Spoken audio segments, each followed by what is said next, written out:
Hello and welcome to Pro Trader Strategies Market Commentary for Monday, March the 18th. My name's Eric Wilkinson. Let me fix my camera real quick. Some of you may recognize me as the Wolfman from CNBC, Fox Business, or even the Wall Street Journal for my commentary on everything from economic to geopolitical and market analysis.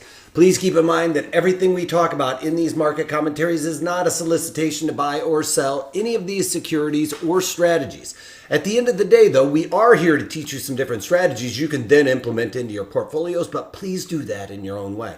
Also, remember, past performance of any trading system or methodology is not necessarily indicative of future results. All right, having that out of the way, let's get it on with some economic data. It being a Monday, usually light, it is today. But we did get the NAHB, which is the National Association of Home Builders.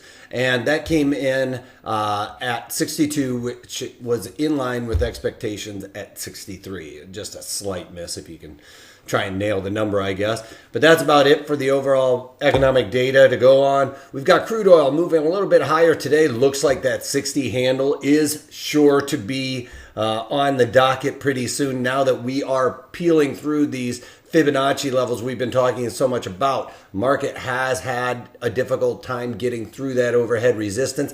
Now that we're through there, we could easily see it pop immediately straight to the 200-day moving average here, which is going to be the next resistance area. Because we've got this low volume node in here, we could a lot of times see the market blow right through that again, as it has before. Once it gets through that 60 handle, it's kind of off to the races because those people trying to defend that 60 handle on the short side, once it gets through there, they flip their hands the other way. They turn those hands around and start getting out, which causes that market to really start popping.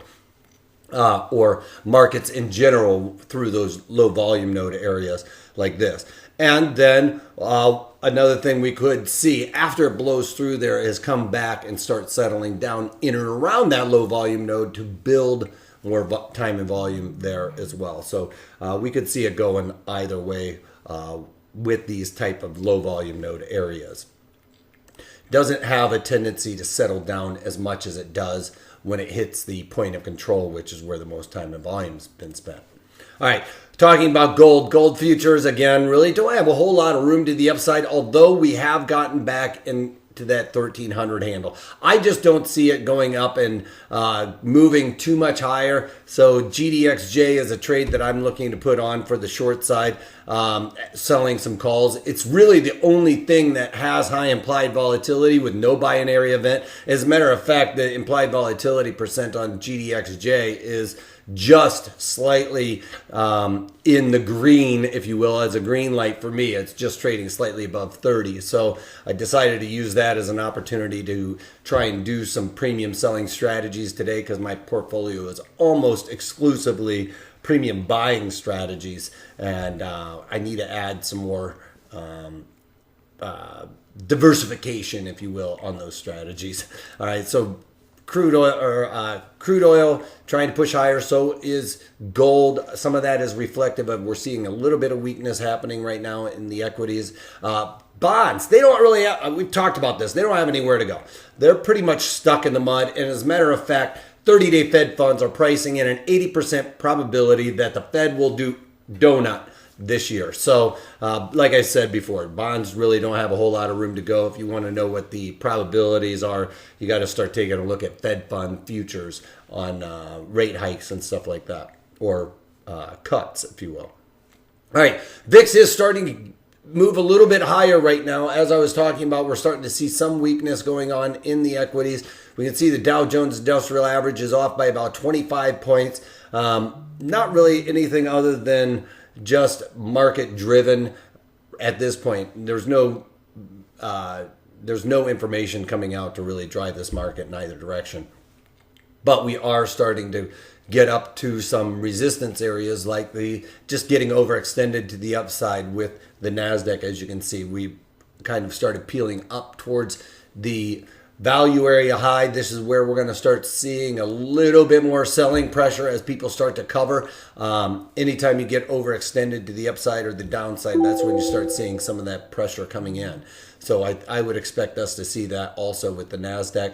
and it's down almost 9 points on the day. E-mini S&P is the only one that's slightly in positive territory. If we can get through this daily market commentary fast enough before we see red.